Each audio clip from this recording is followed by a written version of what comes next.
All right, good evening, buonasera. What's poppin', as they say in my neighborhood? What's good in your hood? Big Rich off the streets of Queens, New York City, where we get busy. You already know what time it is. It's time for business.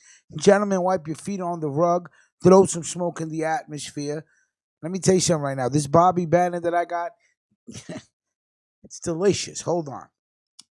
Salute to everybody that checked out the morning show this morning. I appreciate people coming into the morning show, waking up with Ruckus, Team Ruckus. You know how we get down. You know the team.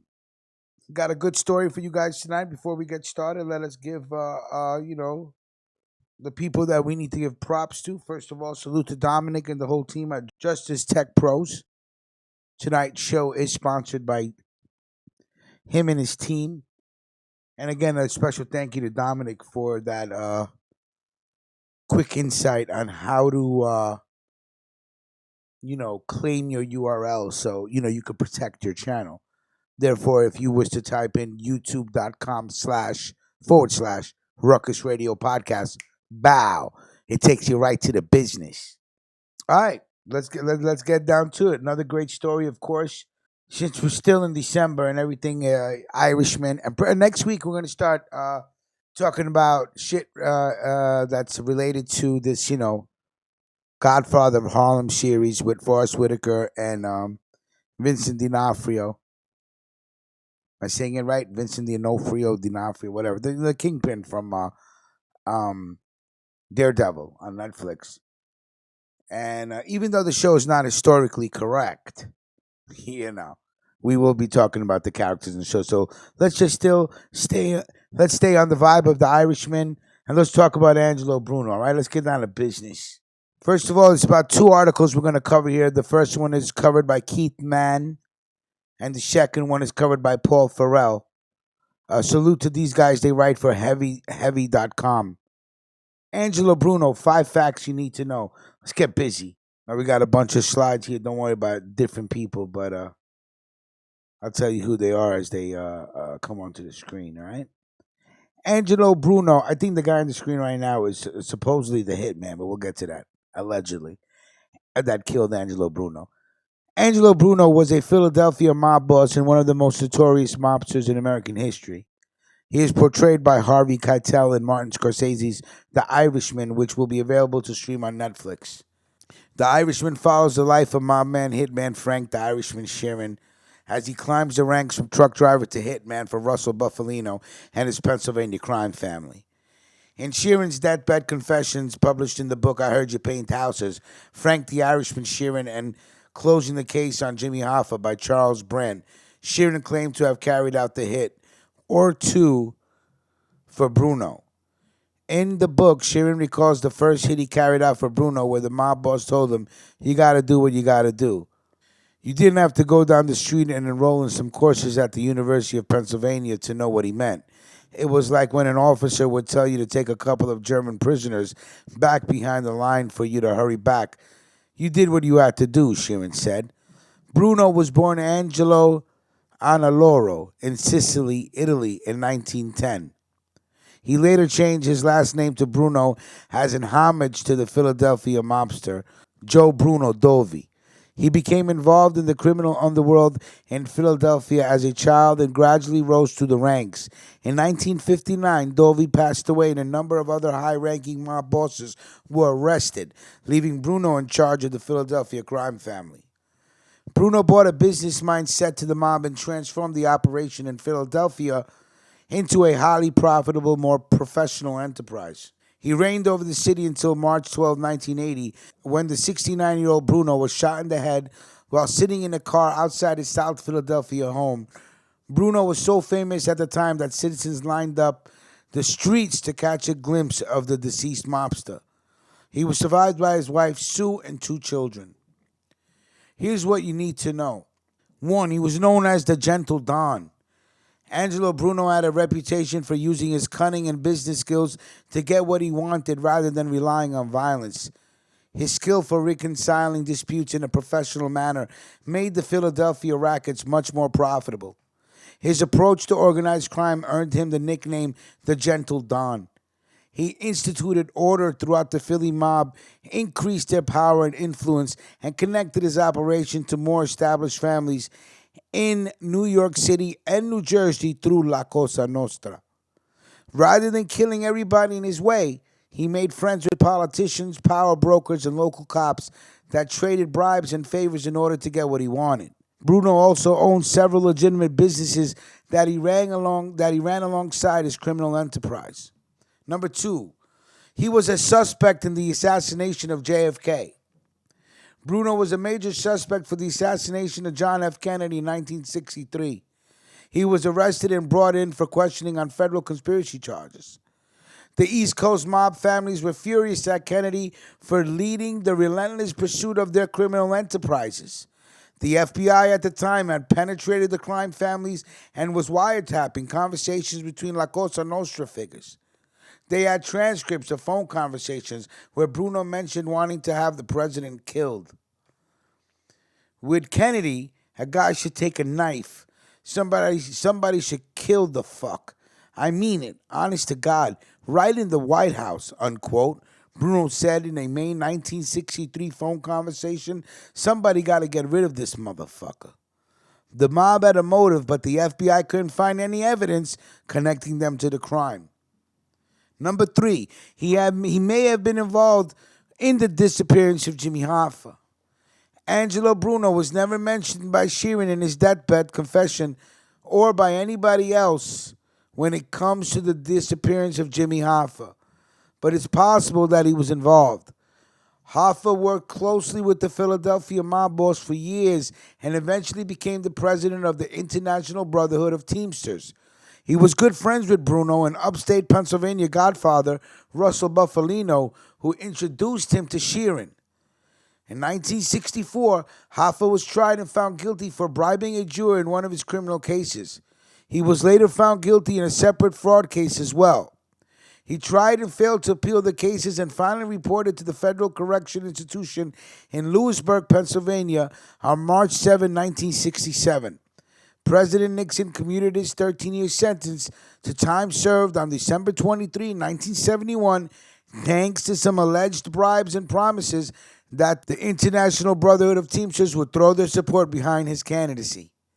After Hoffa got out, he tried to get reelected as president of the Teamsters by challenging Frank Fitzsimmons in 1976 and grew increasingly erratic during the campaign. Russell Buffalino sat down with Hoffa and pled with him to wait until 1980 to make his comeback. Hoffa was defiant. He wanted his position back. Allegedly, Buffalino talked about the issue with Sharon following dinner. Some people have a serious problem with your friend, Buffalino told them. Talk to your friend, tell him what it is, which is mob speak for kill him. While Bruno was never mentioned in Sheeran's deathbed confession, it's likely he knew of the hit and gave the green light. As one of two major crime figures in Philadelphia, it seems unlikely that he would be unaware of such a major decision. Jimmy Hoffa disappeared on July 30, 1975, and never was seen again. Number four, he was good friends with celebrities including Frank Sinatra and Joe DiMaggio. Angelo Bruno loved the spotlight. He was gifted at building relationships with powerful people, and that included celebrities. He constantly indulged in the more glamorous aspects of his lifestyle. Angelo's daughter, Jean Bruno, told Philly Magtat, Angelo came home one night and told her, "You'll never guess who I saw." "Who?" she asked. "Frank Sinatra," he said. "He showed up in the same bar I was in." "Oh, Daddy," Jean responded. "Did you go up to him and say hello?" He said no. She said, "Why not?" "Because," her father replied, "he came up and said hello to me."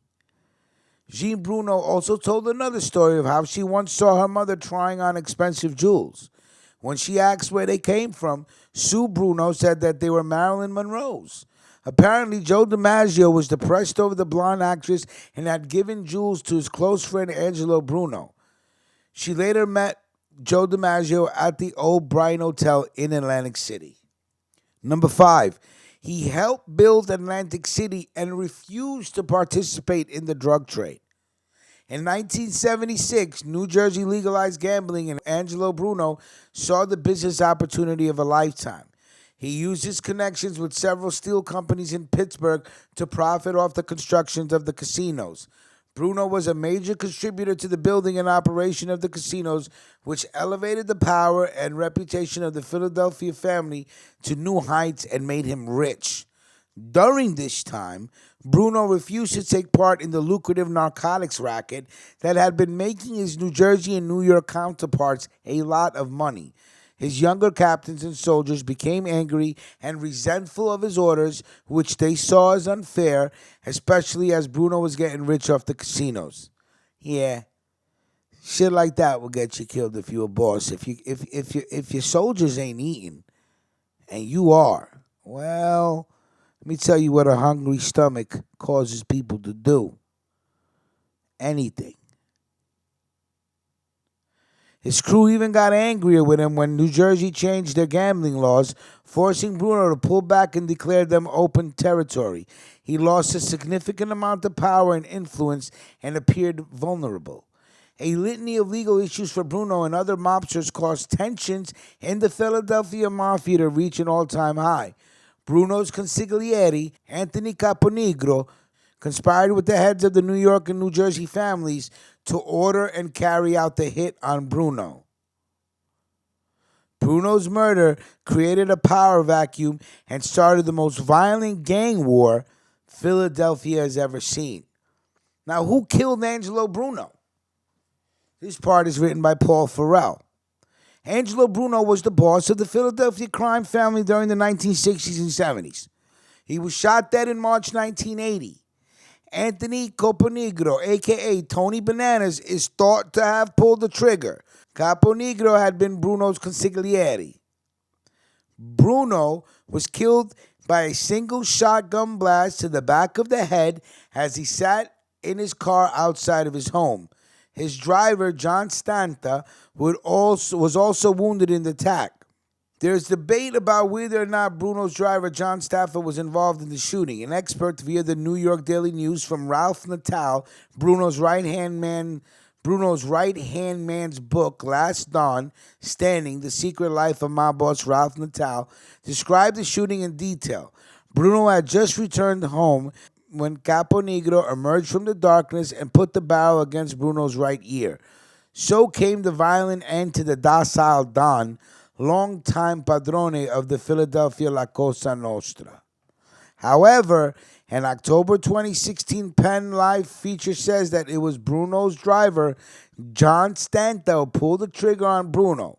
The article says that it was Caponigro who ordered the hit over Bruno's reluctance to get the family into the lucrative drug market. Hey, see, fucking drugs, it was crazy because, listen, if you're not, it is what it is. It's the nature of the game. If everybody's getting paid and you're trying to, be, we're not going to do it because we're not going to fuck with drugs, then you're in the wrong game. If you're going to do it, you got to do it all the way. And this is what happens if you don't go along with what is the future, which was that time it was drug. Well, it was maybe always drugs, with the babanya and the coke and whatever it is. I don't know. Drugs have been around for a while.